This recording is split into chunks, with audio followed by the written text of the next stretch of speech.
The fourth and final day along the Peddars Way begins in the village of Sedgeford and follows the road to rejoin the National Trail and original Roman road. Bound for the coast, via the Norfolk village of Ringsted, this is the last settlement until the North Sea, and the last opportunity for refreshments. Holme Next the Sea is reached after crossing the A149, where the Peddars Way joins the Norfolk coast path. To complete the entire National Trail, I'm heading west along the coast for an overnight stop at the seaside town of Hunstanton, passing a ruined church and taking a detour to an enigmatic shipwreck along the way. Leaving Sedgeford behind, the route rejoins the National Trail by the Magazine, a 17th century powder magazine or armoury, now converted into a holiday cottage. The path turns from tarmac into footpath shortly after, as the route strides northwest for the coastal path.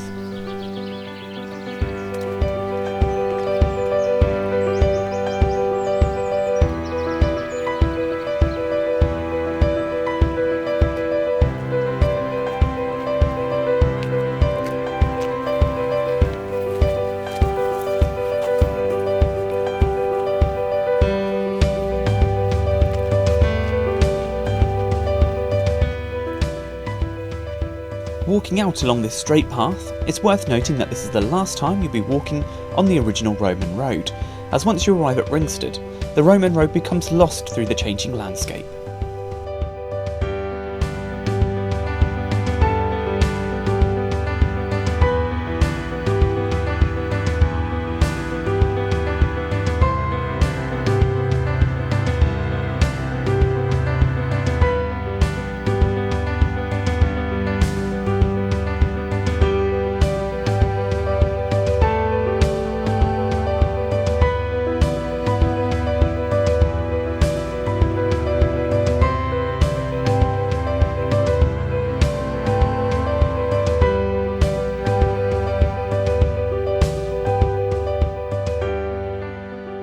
Ringsted is entered via a small duck pond and is filled with beautiful flint and stone houses, including this stunning 17th century farmhouse.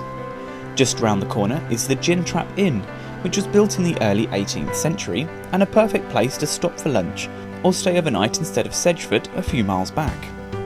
Slightly further along, the road passes the village shop, which provides the last opportunity for food or drink, until the end of the day at Hunstanton. Next to the village shop is the beautiful church of St Andrew, with its tower dating to around 1300.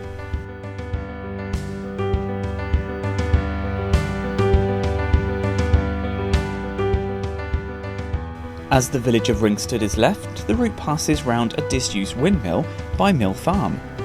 The mill has been given a Grade 2 listing and dates from the early 19th century, and it's from this point that the sea is clearly seen for the first time on the whole walk. And on a clear day, it's possible to make out the Lincolnshire coast on the other side of the Wash.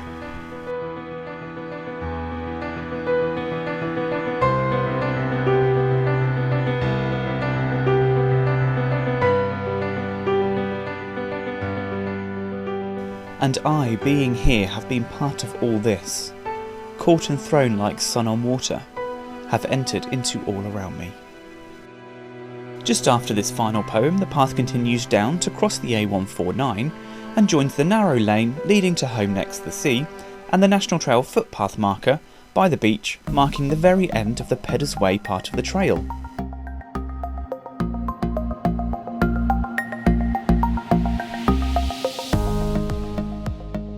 This is where most walkers have to make a decision, to turn right and begin the Norfolk coast path east, or to turn left and follow the 2.5 miles of trail to Hunstanton. For me, I want to complete the full trail, so I'm turning left and following the final 2.5 miles into Hunstanton. Having checked the map, there's lots to see along the way, including plenty of wildlife, a ruined church, and an enigmatic shipwreck.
The first point of interest as you enter Hunstanton is the Coast Guard Tower, which originally formed part of a World War II coastal battery.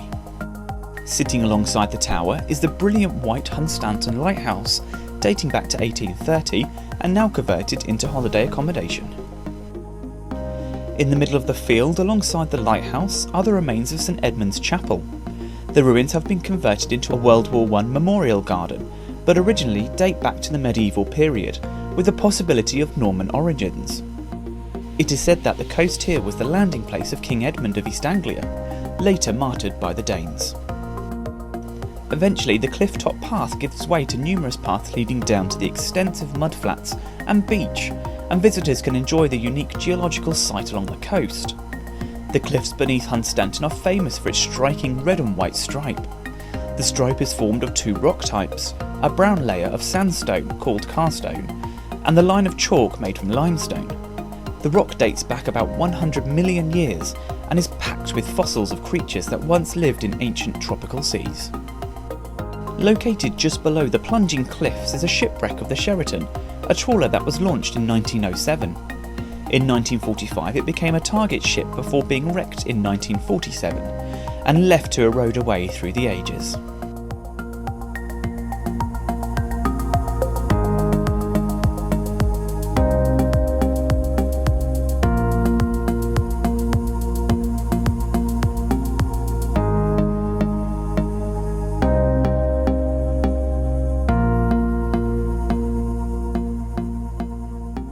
Heading back along the beach and up to the busy seafront, there are plenty of places to eat, drink and sleep.